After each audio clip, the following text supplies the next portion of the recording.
Hello there. Welcome to Coaching with Tally. Happy Friday, everybody. We're here today talking about playing to your strengths versus trying to fix your weaknesses. So in any situation, you have the choice to lean into and really utilize, focus on, give your energy and effort to the things that you're strong in, or you have the opportunity to look at the things that are not working, fix. So there are a couple strategies here. I'm going to talk to you about the one that I think is most effective, and I'm going to give you a resource too that I really began learning this through. Really helpful. So my name is Tally. I'm a life and personal development coach, and I work with leaders to create lives of maximum impact in the world that are centered in joy. Getting leaders aligned to who they most truly are, firing on all cylinders, creating incredible overflow and impact in the world while creating a life that they love living. So today we're talking about maximizing your strengths, playing to your strengths, versus giving your energy and effort to kind of fix the things that are lower for you, that are like things that you're just not strong in. And I don't mean like places where you're creating breakdowns and like, of course you need to fix things that just are not working, but there are strengths, there are skill sets that you have, there are things that you tend to be passionate about, that you tend to be just naturally good at. Maybe you've had a lot of interest around some of these things and you tend to just want to flow in those areas of life. So playing to your strengths versus going like, man, I'm not very good with numbers, or I'm like, it's kind of like personality things. I don't mean looking at all of your areas of life. I think it's really important to have holistic picture in terms of having things moving forward in every area of your life. I'm saying things that you tend to be really skilled at or not skilled at.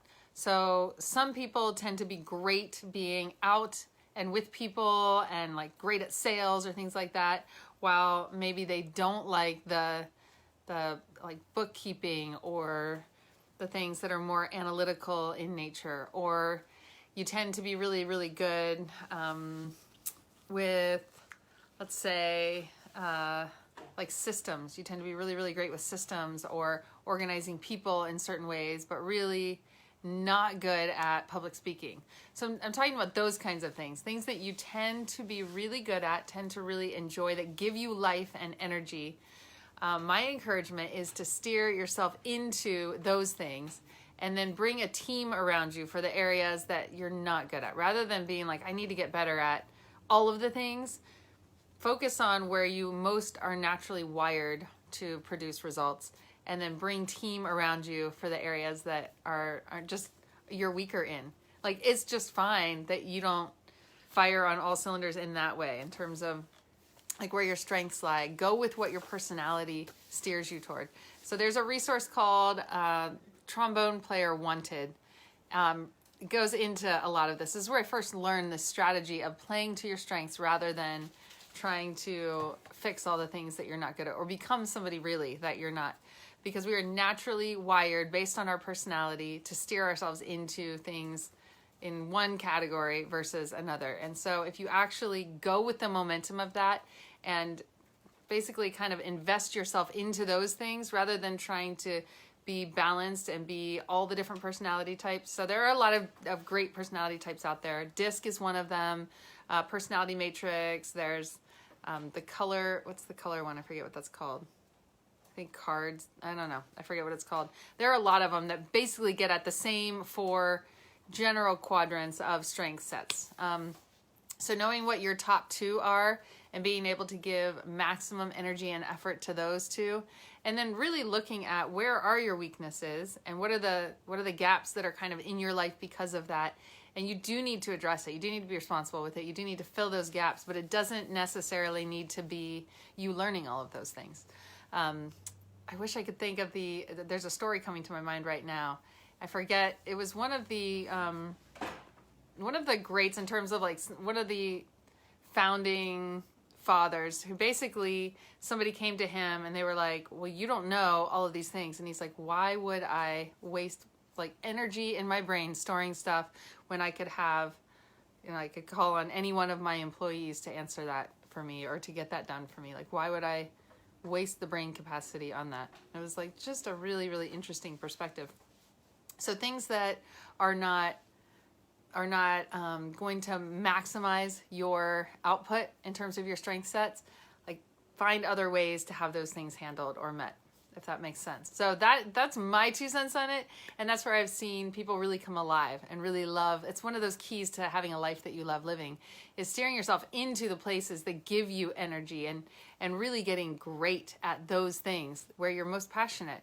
And then just make sure you're having the other things handled, and bringing a team around you in some way is the way to do that. Like, I am not an admin girl. I am just, like, we laugh. My administrator and we laugh at, she's like, okay, let me break it down. Here we go. And she'll like actually write out standard operating procedures for me so that when she's not here or I need it, it's there. But like, she's a whiz at it. She's so good at it. She's really gifted in it. And so it's like finding the right spot on the bus for you to be in your strengths, for everybody around you to be in their strengths. And that's where everybody feels most filled up. So that's my 2 cents on play to your strengths. What are the things, and post here, what are the things that you're really good at? I would love to hear, whether you're on here live right now or whether you're jumping into the replay. Post some of the things that you tend to get a lot of energy from, things that you're strong in, that you get great feedback, like, man, you're really good at this. Maybe it's something using creativity. Maybe it is some kind of people skills. Maybe it is being a visionary, like being big picture, being able to see out a ways and how this all comes together. Maybe it's administrative skills, or you're great with numbers, or like, what are the things that you're really gifted in? So go ahead and comment below, because I think it's really key for us to be acknowledging ourselves for the things and just identifying what are my strengths and how do I play to my strengths even more?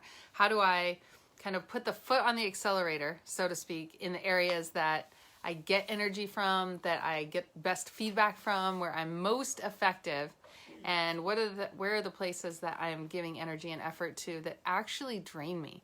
Because if you could have a way of monitoring that and seeing how much energy and effort and focus and attention and time you give the things that really just kind of drain you, but you feel like you should be good at, versus the energy and effort and time, and kind of what is the output of those things. If you could measure that almost like an investment, like I put this many dollars in this investment and here's what I get back, versus I put this many dollars in this investment and here's what I get back. Guarantee wherever you're putting your effort and energy and time and attention, motivation, wherever you're putting that into the places that you're most passionate about, you're going to be getting the most output for that. So check that out, really look at it as it applies to your life, and see how you can steer yourself into flowing in, operating out of, and giving your time, attention, and effort to the things that you're going to get the most maximum value from, and the things that just cause you to come alive, make you feel energy. Like when I get done with my group coaching calls, I am lit up. When I do them in the evening, sometimes I have a hard time sleeping because I'm just like get so much energy from it.